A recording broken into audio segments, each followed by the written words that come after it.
Hello everyone and welcome back to the Great Book of Grudges. My name is Nathan and we're back with another Total War Warhammer mod review. Today we're going to talk about Skulltaker, another legendary hero mod for Khorne. Khorne is actually, interestingly enough, very popular. I'll be honest with you, I didn't really expect that. However, he does have a lot of possible really cool characters, and this is Skulltaker. This mod has actually been out for a while now, but it was done in the same sense that it looked more like a Blood Reaper, and it's been given a very big visual overhaul. A collaboration by Stratovarius, Paul Janan, Not So Skelly Bones, Zoodad, and Karma. This mod introduces Skulltaker, a character which is well known in the lore of Warhammer Fantasy, as he is one of the best known duelists. The stats show for themselves, with the character is very powerful in melee combat. Then again, this is what it's expected from a Khornate demon. But the character is just one of my favorite Khornate demons, mostly because he's a tactical fighter more than just a bloodthirsty character. He'll go around challenging people to honorable combat. This is something which might sound very strange, but he'll actually actively go out in the middle of a siege and challenge a fighter, rather than just mindlessly cut his way through swaths of enemies. Mind you, he's still very capable of doing that, and the character just looks fantastic. The visual upgrade that this recent mod has had is the reason why I wanted to promote it, because he just looks absolutely awesome. Not only that, but he's also got access to his own unique mount, which makes him stand out so incredibly well that you'll notice him from quite far away. It brings me back to the whole miniature. I used to hate painting up that miniature. I had to repaint him up a few times because old school Warhammer Fantasy fans will remember how finicky that model was when it turned out for chipping and all that type of stuff. But it was just one of the most popular. So the character itself is available in both custom battles and in campaign. He'll spawn in directly as you start your campaign, which means that you've got access to him already, but keep in mind that he will have no movement points at the start, so you won't be able to instantly just plop him into Scarbrand. But you can wait a turn or two, and trust me, you want him with Scarbrand, because both of them together, they do just a massive amount of damage. You can see his basic skills focus around, increasing damage and all that. He's already got really good stats as it stands, but it just makes him a lot more stronger. And I honestly think that the character's just done very, very well, because you just want him to do damage. You don't want him to do anything else. You're not really there to use him as a Herald or a Blood Reaper. He's not there to just boost up stuff. He's there to kill, and he does it very, very well.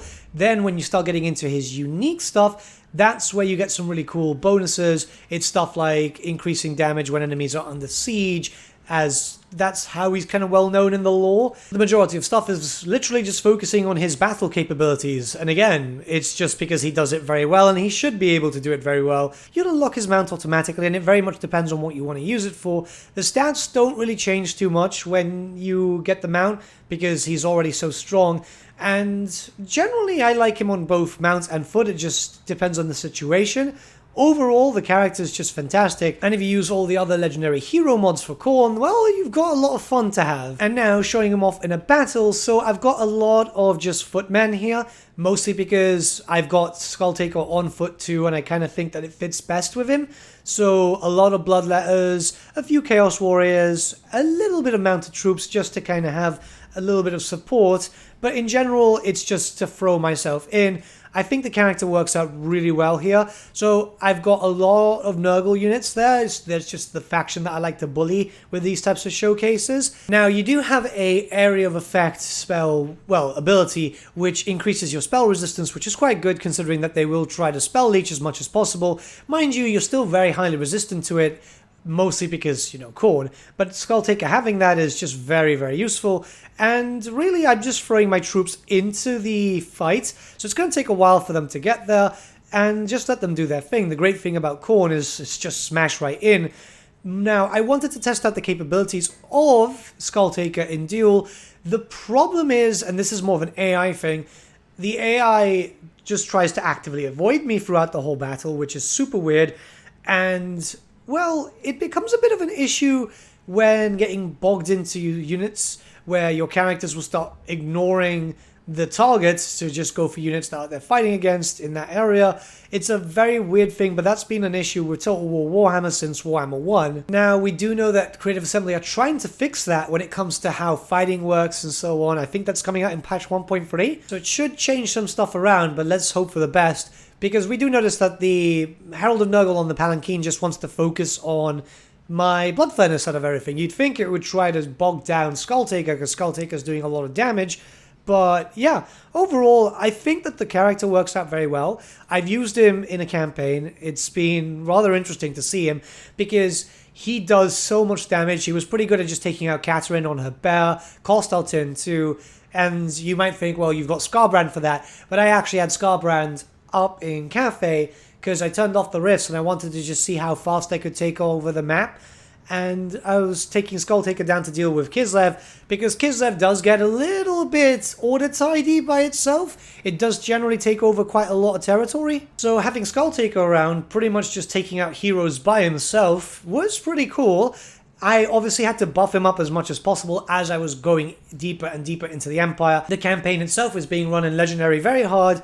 And yeah, honestly, he does damage. He slaps very, very hard. Not only that, but visually he looks absolutely amazing. He just looks like his tabletop miniature. Modders nowadays are just making so many cool things. It's just absolutely amazing.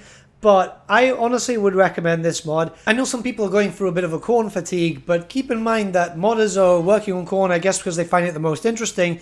And I would have to say that with visual looks like that, you can't really blame them for it. But with that being said, the mod itself can be found in the description below. I'm going to show off the rest of the battle. It's actually quite interesting. I thought I was going to lose at the beginning, yet I guess with Khorne getting stronger and stronger as you do kills, you know, with the bloodletters and all that, the tide just quickly changed, which was pretty interesting. But with that, my friends, have a nice day.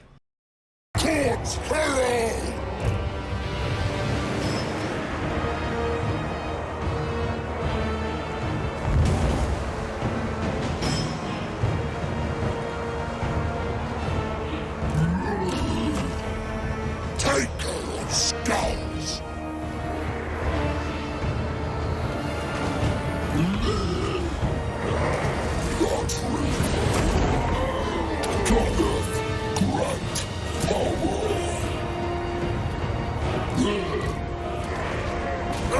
Annihilate!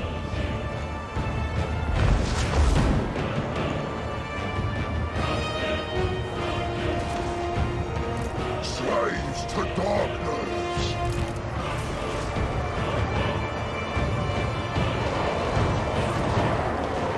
Not